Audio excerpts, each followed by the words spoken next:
बिस्मिल्लाहिर्रहमानिर्रहीम। अस्सलाम वालेकुम। पिछली वीडियो में हम टेक्स्ट फॉर्मेटिंग और टैग्स की बात कर रहे थे कि हम किस तरह से किसी टैग्स का इस्तेमाल करके, मिसाल के तौर पर फ़ॉन्ट का इस्तेमाल करके हम किस तरह से अपने टेक्स्ट को फॉर्मेट कर सकते हैं। फ़ॉन्ट की मदद से फ़ॉन्ट के टैग को इस्तेमाल करके हम अब टेक्स्ट को जो है वो कलर दे सकते हैं, उसका साइज़ छोटा बड़ा कर सकते हैं। इस तरह से हम फ़ॉन्ट स्टाइल या फ़ॉन्ट फेस को तब्दील कर सकते हैं। इस तरह से हम टेक्स्ट को बोल्ड कर सकते हैं, उसको इटैलिक कर सकते हैं और अंडरलाइन भी कर सकते हैं। वो टॉपिक कवर करने के बाद आज का हमारा टॉपिक है क्रिएटिंग लिस्ट, कि हम जो लिस्ट है वो HTML में किस तरह से बनाते हैं। तो लिस्ट का इस्तेमाल जो है वो काफ़ी जगह पे किया जाता है। जिस तरह से आप किसी फ्रेंड्स की लिस्ट बना सकते हैं, सब्जेक्ट की लिस्ट बना सकते हैं, टीचर्स की लिस्ट बना सकते हैं। तो इस तरह की लिस्ट जो है हम अपने HTML की वेबसाइट जब बनाते हैं तो उसके अंदर हमें लिस्ट की ज़रूरत पड़ती है। तो लिस्ट जो है वो आम तौर पर 4 तरह की होती हैं। इनमें सबसे पहले है वो अनऑर्डर लिस्ट है, फिर ऑर्डर लिस्ट है, और उसके बाद डेफिनेशन लिस्ट है, और आखिर में नेस्ट लिस्ट है। तो सबसे पहले हम अनऑर्डर लिस्ट को देखेंगे कि अनऑर्डर लिस्ट क्या होती है। अनऑर्डर लिस्ट को हम दूसरे लफ्ज़ों में UL भी बोलते हैं। मतलब जब भी हमने अनऑर्डर लिस्ट बनानी होती है तो उसके लिए हम UL के टैग का इस्तेमाल करते हैं। ये जो अनऑर्डर लिस्ट होती हैं, इसमें जो आपका ऑर्डर होता है, जो तरतीब होती है, वो इतनी ज़रूरी नहीं होती है। इसमें आप अपनी लिस्ट को जो है वो ऊपर के नाम नीचे या नीचे के नाम ऊपर या दरमियान से भी आप आगे पीछे कर लें तो वो लिस्ट पर कोई भी उनका फ़र्क नहीं पड़ता। जिस तरह से मिसाल के तौर पर हम कह सकते हैं कि जो पाकिस्तान के कितने जो हैं वो सिटीज़ हैं, तो उनकी आप लिस्ट बनाएं। तो अगर आप इस तरह की लिस्ट बनाते हैं तो इसके लिए जो ऑर्डर है या जो तरतीब है वो इम्पॉर्टेंट नहीं होती है। तो जब भी हम अनऑर्डर लिस्ट को बनाते हैं तो उसके लिए हम जो टैग है वो UL का इस्तेमाल करते हैं, और बाद में हम उसको /UL करके उस टैग को क्लोज़ भी कर देते हैं। अब जिस तरह से मैंने आपको यहाँ पर एक तस्वीर में दिखाया है कि ये जो HTML कोड है वो किस तरह से लिखा जाएगा, कि पहले आप एंगल ब्रैकेट स्टार्ट UL लिखेंगे और एंगल ब्रैकेट को क्लोज़ कर देंगे, और उसके बाद जो अगला वर्ड है वो आप जो एंगल ब्रैकेट LI मतलब लिस्ट, LI से मुराद क्या है, लिस्ट, तो वो उसके अंदर आप लिखेंगे। जितने आपने वो LI के अंदर आप वर्ड लिखेंगे, उन सारों की जो आउटपुट है वो आपको एक डॉट के साथ जो है वो लिस्ट आपको शो हो जाएगी। इस चीज़ को हम एक प्रैक्टिकल की मदद से भी देख लेते हैं कि इसको हम किस तरह से करते हैं। तो सबसे पहले आप अपनी जो इंडेक्स फ़ाइल है ओपन विद नोटपैड कर लें, और उसके बाद ये हमारा कुछ पहले टेक्स्ट लिखा हुआ था जो हमने सेकंड लास्ट वीडियो में देखा था, तो इसको हम थोड़ी सी तरतीब लगा लेते हैं, और उसके बाद ये जो हमारा टेक्स्ट है हम इसको रिमूव कर देते हैं ताकि हम आज की वीडियो का जो टेक्स्ट है उसको लिख सकें। तो यहाँ पर मैंने उसको रिमूव कर दिया है, और उसके बाद जिस तरह से इसको हम रिफ़्रेश करके देख लेते हैं कि ये बिल्कुल ब्लैंक है। तो जिस तरह से अभी हमने अनऑर्डर लिस्ट की बात की है कि उसके लिए हम UL का टैग इस्तेमाल करते हैं, तो यहाँ पर मैंने UL लिख दिया है, और साथ ही मैंने इसको UL के टैग को स्लैश लगा के ऑफ भी कर दिया है। अब इस दरमियान के अंदर जो है ना हम अपना डाटा जो है वो लिखेंगे। तो अब ये जो अनऑर्डर लिस्ट है इसके अंदर हमने अपना जो लिस्ट आइटम्स हैं उनको वो ऐड करना है। तो उसके लिए लिस्ट बनाने के लिए हमें जो है ना वो LI के कीवर्ड का जो है वो टैग्स में जो है हम वो इस्तेमाल करेंगे।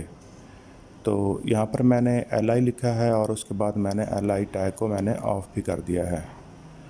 और ऐसा करते हैं कि मैं इस टेक्स्ट को यहाँ से कॉपी कर लेता हूँ ताकि मैंने कुछ और वर्ड जो हैं वो भी डालने हैं। तो इसको मैंने कॉपी कर लिया है। तो अब दरमियान में मैं लिख देता हूँ यहाँ पर हेलो वर्ड। हेलो वर्ड जो है ये तकरीबन प्रोग्रामिंग में बहुत ज़्यादा इस्तेमाल होता है। जब भी हम कोई प्रोग्राम लिखते हैं तो पहला प्रोग्राम जो होता है वो हमारा हेलो वर्ड ही होता है। और यहाँ पर मैं एक और लिस्ट बना रहा हूँ और वो लिख देता हूँ हेलो पाकिस्तान। इस तरह से ही मैं जो है वो एक लिस्ट और बना लेता हूँ। यहाँ पर मैं जो है वो लिख देता हूँ हेलो पंजाब। ठीक है। अब यहाँ पर मैं एक और जो है वो लिस्ट में आइटम ऐड कर देता हूँ, जिस तरह से मैं उसका नाम रख देता हूँ हेलो लाहौर। ठीक है, अब ये हमारे पास जो है वो 4 की जो है वो लिस्ट हमने बना ली है। इसको सेव किया है और उसके बाद मैंने रिफ़्रेश किया तो आप देख सकते हैं कि ये डॉट के साथ जो है वो हमारे सारे जो वर्ड लिखे थे हमने, हेलो वर्ल्ड या hello Pakistan, hello Punjab, hello Lahore, वो सारा यहाँ पर लिखा गया है। मतलब ये हमने इस यूएल के कीवर्ड से लेकर इस यूएल के कीवर्ड तक जो है ना, और इसके बाद हमारी अगली जो लिस्ट है वो है ऑर्डर लिस्ट। ऑर्डर लिस्ट में और अन ऑर्डर लिस्ट में ये फ़र्क होता है कि जो अन ऑर्डर लिस्ट होती है उसके साथ डॉट लगे हुए होते हैं, लेकिन जो ऑर्डर लिस्ट होती है, तरतीब वाली जो लिस्ट होती है, इसको हम ओ एल भी बोलते हैं। ऑर्डर लिस्ट मतलब ओ एल। तो इसके साथ जो है वो 1 2 3 4 जितने भी हमने वो वर्ड लिखे होते हैं उन सारों के साथ ये 1 2 3 4 जो है ना वो लिखा जाता है। अब यहाँ पर जो है वो अनऑर्डर्ड की लिस्ट के मुताबिक यहाँ पर जो है ना वो उल्ट काम होगा। मतलब इसमें जो हमारा जो ऑर्डर है, ये जो नंबर हैं वो उसमें मैटर करते हैं कि मतलब कौन सी चीज़ पहले नंबर पे है, कौन सी दूसरे नंबर पे है। जिस तरह से हम कोई एग्जांपल ले लेते हैं कि अगर कोई टीचर है तो वो मार्क्स के अकॉर्डिंगली वो स्टूडेंट्स की अगर लिस्ट बनाता है तो सबसे जो ज़्यादा मार्क्स वाला बच्चा है या स्टूडेंट है उसके जो मार्क्स हैं उसका जो नंबर है वो सबसे पहले नंबर पे होगा, उसके बाद नंबर 2, नंबर 3, नंबर 4 और इस तरह से ये चलता जाएगा। तो हम जब ऑर्डर लिस्ट बनाते हैं तो उसके लिए हम कीवर्ड ओ एल का इस्तेमाल करते हैं। ओ एल से मुराद क्या है? Order list. तो इसकी भी हम एक प्रैक्टिकल एग्जांपल देख लेते हैं। तो यहाँ पर मैंने सिर्फ़ और सिर्फ जो हमारा यू एल था उसको मैंने ओ एल के साथ जो है ना वो रिप्लेस कर दिया है। मतलब यू को मैंने ओ के साथ रिप्लेस कर दिया है। तो अब आप देखें ज़रा, ये रिप्लेस करने के बाद मैंने फ़ाइल को दोबारा सेव किया है और रिफ़्रेश पर मैंने क्लिक किया तो आप देख सकते हैं कि अब जहाँ पर डॉट लगे हुए थे वहाँ पर अब 1 2 3 4 लिखा गया है। मतलब इस सिंपल कीवर्ड से ओ एल के साथ हम जो है वो इस हमारी जो काउंटिंग है इसको हम यहाँ पर लगा सकते हैं। तो इसके बाद जो हमारा अगला टॉपिक है वो है डेफिनेशन लिस्ट।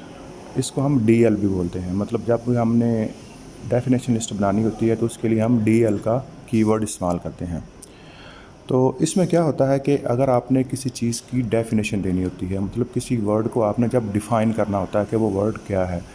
जिस तरह से यहाँ पर मैंने आपको एक स्नैपशॉट में दिखाया है कि मैंने यहाँ पर पहले डीएल लिखा है और उसके बाद मैंने डीटी लिखा है और डीटी को मैंने क्लोज़ भी कर दिया है। जिस तरह से हम ऑर्डर और अन ऑर्डर में जो था वो एल आई का वर्ड इस्तेमाल करते थे, तो डेफिनेशन लिस्ट में हम उस जगह पे डी टी का वर्ड इस्तेमाल करेंगे मेन हेडिंग के लिए, और डिस्क्रिप्शन के लिए हम डी डी का जो वर्ड्स हैं ये इस्तेमाल करेंगे।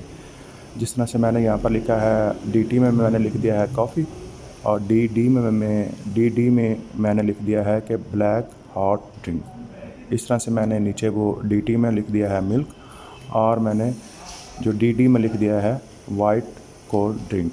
अब इसको आप आउटपुट में देख सकते हैं कि कॉफ़ी की जगह पे जो है कॉफ़ी के नीचे जो डिस्क्रिप्शन है उसके नीचे लिखा हुआ है ब्लैक हॉट ड्रिंक, और मिल्क जो डिस्क्रिप्शन है उसके नीचे में लिखा गया है वाइट कोल्ड ड्रिंक। अब हम इस चीज़ को एक प्रैक्टिकल एग्जांपल से भी देख लेते हैं। तो सबसे पहले हम क्या करते हैं कि जो हमारा ओ एल है उसको हम तब्दील कर देते हैं डी एल के साथ, और यहाँ पर भी हम डी एल लिख देते हैं इनके डेफिनेशन लिस्ट। और ये जो हमारा एल आई का कीवर्ड है यहाँ पर हम जो है वो इस्तेमाल कर देंगे डी टी। मतलब ये हमारी पहली हेडिंग है, और नीचे जो है हम एक और लाइन बना लेते हैं और इसको यहाँ पर हेलो वर्ड को थोड़ा सा एक्सप्लेन कर देते हैं, क्योंकि ये हमारी जो डेफिनेशन लिस्ट है इसकी जो एक्सप्लेनेशन है वो हम डी डी के साथ लिखते हैं। तो यहाँ पर मैंने डी डी लिख दिया है, और उसके बाद यहाँ पर लिख देता हूँ मैं, इसको पहले मैं क्लोज़ कर लेता हूँ ताकि भूल ना जाए बाद में। और उसके बाद मैं यहाँ पर लिख देता हूँ कि आई एम कॉलिंग वर्ड। ठीक है। अब मतलब हेलो वर्ड जो है हमारी हेडिंग है और उसकी डिस्क्रिप्शन जो है वो क्या है, वो आई एम कॉलिंग वर्ड। मतलब ये हमारा एक पेयर ऑफ लिस्ट बन गया है। इस तरह से ही अगर मैं ये पाकिस्तान की बात करूं तो ऐसा करता हूं कि मैं ना ये dt को यहाँ से कॉपी कर लेता हूँ और यहाँ पर li li की जगह पर मैं पेस्ट कर देता हूँ और यहाँ पर भी मैं इसको पेस्ट कर देता हूँ। और उसके बाद मैं इसको यहाँ से dd को कॉपी कर लेता हूँ और यहाँ पर मैं आके इसको पेस्ट कर देता हूँ और यहाँ पर वर्ड की जगह पर मैं लिख देता हूँ पाकिस्तान, इनके आई एम कॉलिंग पाकिस्तान। ठीक है, अब हमारे पास दो हेडिंग्स और सब हेडिंग जो है वो या डिस्क्रिप्शन जो है वो बन गई हैं। इस तरह से दोबारा मैं इस dt को कॉपी कर लेता हूँ और li पे पेस्ट कर देता हूँ और यहाँ पर भी मैं इसको पेस्ट कर देता हूँ। ठीक है, और इसके बाद मैंने इसकी डिस्क्रिप्शन भी डालनी है, तो इसके लिए थोड़ी सी सेटिंग कर लूँ मैं। चलें, अब यहाँ से मैं इसको दोबारा कॉपी कर लेता हूँ और इसको मैं इसके ऊपर मैं रिप्लेस कर देता हूँ। ठीक है, और यहाँ पर पंजाब को मैं कॉपी कर लेता हूँ और यहाँ पर आके इसको मैं पेस्ट कर देता हूँ। चलें जी, ये अब हमारा जो डेफिनेशन लिस्ट का जो बेसिक लेआउट है वो बन गया है। तो अब आप देख सकते हैं कि ये हमारी डेफिनेशन लिस्ट का यहाँ से स्टार्ट हुआ, यहाँ पर क्लोज़ हो गया है और उसमें हमारा एक ये जो लाइन डिस्क्रिप्शन बनी है, एक ये बनी है और एक हमारी डिस्क्रिप्शन ऑफ सेट ये बन गया है। इसको मैं ज़रा सेव कर लेता हूँ और यहाँ पर रिफ़्रेश करता हूँ तो आप देख सकते हैं कि पहली लाइन पर लिखा गया है हेलो वर्ल्ड। ठीक है, और उसके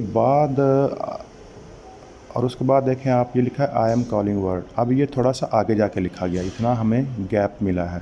ऊपर वाले वर्ड के नीचे जो है वो एक्सप्लेनेशन होती है या डेफिनेशन होती है, इसलिए इसको थोड़ा सा आगे लिखा जाता है। तो यहाँ पर मैं एक और लाइन जो है वो ऐड कर देता हूँ, जिस तरह से मैं यहाँ पर लिख देता हूँ कि द वर्ड इज़ लिसनिंग, इतना ही काफ़ी है। चलो, यहाँ पर मैं थोड़ा सा इसको रीसाइज़ कर दिया और इसको मैं दोबारा यहाँ पर सेव कर देता हूँ और यहाँ पर रिफ़्रेश करता हूँ तो आप देख लें कि वो आई एम कॉलिंग वर्ड जहाँ से वो लाइन शुरू हो रही है उसके नीचे ही द वर्ड इज़ लिसनिंग की लाइन स्टार्ट हो रही है।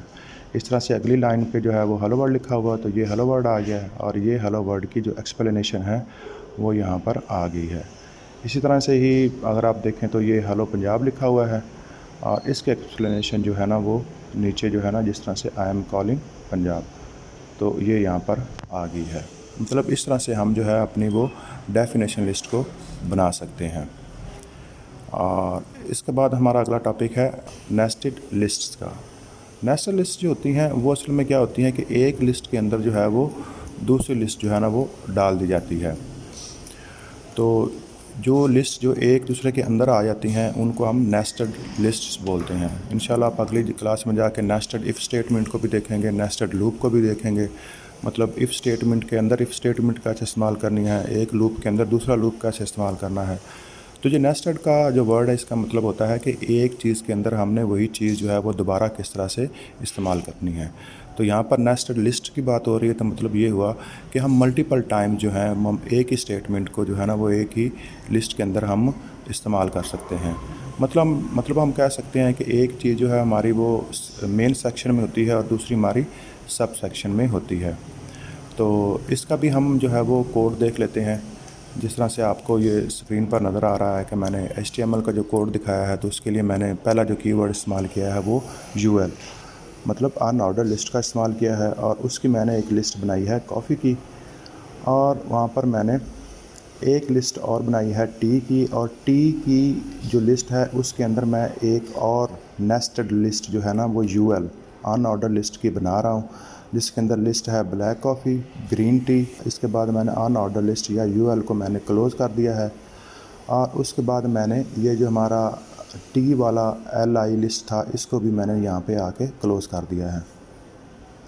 अब आखिर में मैंने जो है वो एक और लिस्ट डाल दी है जो कि है मिल्क की, और उसके बाद मैंने UL को जो है वो या अनऑर्डर लिस्ट को मैंने यहाँ पर कम्प्लीटली जो है ना वो ऑफ़ कर दिया है। तो अब आप आउटपुट में देख सकते हैं जो पहली कॉफ़ी है उसके साथ जो है वो बोल्ड डॉट लगा हुआ है, टी के साथ भी बोल्ड जो डॉट है वो लगा हुआ है, ब्लैक कॉफ़ी के पास जो है वो सिर्फ़ और सिर्फ जो है वो सर्कल लगा हुआ है गोल, दरमियान से वो वाइट ही है।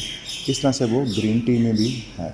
और मिल्क के अंदर भी बोल्ड हमारा कलर जो है वो वाइट में एक डॉट है लगा हुआ है। अब हम ज़रा इसको एक एग्ज़ाम्पल के साथ भी देख लेते हैं। तो जिस तरह से मैंने अभी इन सारों को क्लीन कर दिया है और यहाँ पर मैंने इसको UL लिख के यहाँ पर मैंने ऑन ऑर्डर लिस्ट को स्टार्ट किया है और यहाँ पर मैंने इसको क्लोज़ कर दिया है। इसको मैं ज़रा नीचे ले आता हूँ क्योंकि मैंने सारा कोड जो है वो अपना इसके अंदर ही लिखना है। तो यहाँ पर मैं एक लिस्ट बना रहा हूँ और पहले मैं इसको लिस्ट को क्लोज़ भी कर लूँ साथ, और उसके बाद मैं यहाँ पर लिख देता हूँ कॉफ़ी। ठीक है। अब बिल्कुल ही इसी तरह से ही निचली वाली लाइन पे हमने जो है वो एक और कोड डालना है। इसको कॉपी करके मैं यहाँ पर पेस्ट कर लेता हूँ और यहाँ पर मैं लिख देता हूँ टी।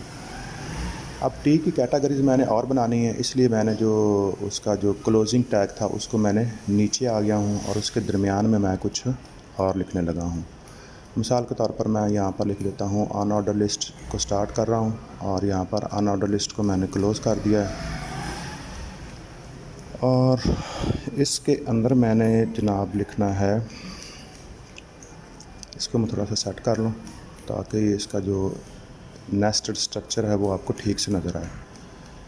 और यहाँ पर मैं सबसे पहले एक लिस्ट बना लेता हूँ किसकी भला,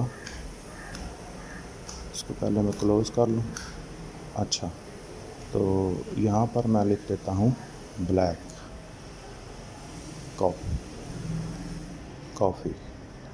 ठीक है। और इसकी मैंने एक और सब लिस्ट भी बनानी है टी के अंदर, इसको मैंने कॉपी कर लिया है और यहाँ पर मैं आपको यहाँ पर नीचे आके इसको मैं पेस्ट कर देता हूँ और यहाँ पर मैं लिख देता हूँ ग्रीन टी। ठीक है। अब आप टी की कैटेगरी में देख सकते हैं कि दो ऑन ऑर्डर लिस्ट बन गई हैं। ठीक है। और जो एक ब्लैक कॉफ़ी है और दूसरी ग्रीन टी है। तो अब आप देख सकते हैं कि ये हमारी मेन जो है वो एक लिस्ट थी और ये हमारी दूसरी लिस्ट है। और यहाँ पर मैं जो है वो एक तीसरी लिस्ट भी डाल देता हूँ जिसका नाम मैं रख देता हूँ मिल्क। ठीक है। अभी आप देख सकते हैं कि एक लिस्ट के अंदर दूसरी लिस्ट का इस्तेमाल हो रहा है, तो इसको हम नेस्टेड लिस्ट ही बोलते हैं। ये हमारे स्टार्टिंग UL है और यहाँ पर हमारा वो UL क्लोज़ हो रहा है आके। ठीक है। ये देखिए यहाँ से यहाँ तक ये हमारा सारा जो एरिया है वो UL का है। और ये मैंने एक कॉफ़ी की लिस्ट बना ली थी और यहाँ पर मैंने टी की लिस्ट बनाई है और टी के अंदर मैंने सब कैटेगरी में दो और चीज़ें और डाल ली हैं। और ये हमारी जिस तरह से कॉफ़ी की लिस्ट है, इस तरह से हमारी मिल्क की लिस्ट है। और ये हमारा टी यहाँ से स्टार्ट होकर यहाँ पर आ रहा है और ये टी की जो सब हेडिंग्स हैं, जिस तरह से ब्लैक कॉफ़ी है वो यहाँ से यहाँ तक आई है और इस तरह से ये हमारी ग्रीन टी की है जो यहाँ से यहाँ तक आई है। इसके बाद मैं इसको सेव करता हूँ और इसको मैं यहाँ पर रिफ़्रेश करता हूँ। तो अब आप देख सकते हैं कि जो हम आउटपुट देख रहे थे अपनी उस स्लाइड में, बिल्कुल वही आउटपुट जो है वो यहाँ पर आई है। यहाँ पर कॉफ़ी आ गया है, ये यहाँ पर टी आ गया है। ठीक है। इस तरह से ये ब्लैक कॉफ़ी और ग्रीन टी जो है वो आ गया है। और इसके बाद आप देख सकते हैं कि ये हमारी मिल्क की जो लिस्ट में जो वर्ड था वो आ गया है। तो इस तरह से जो है हम नेस्टेड लिस्ट जो है वो हम बनाते हैं।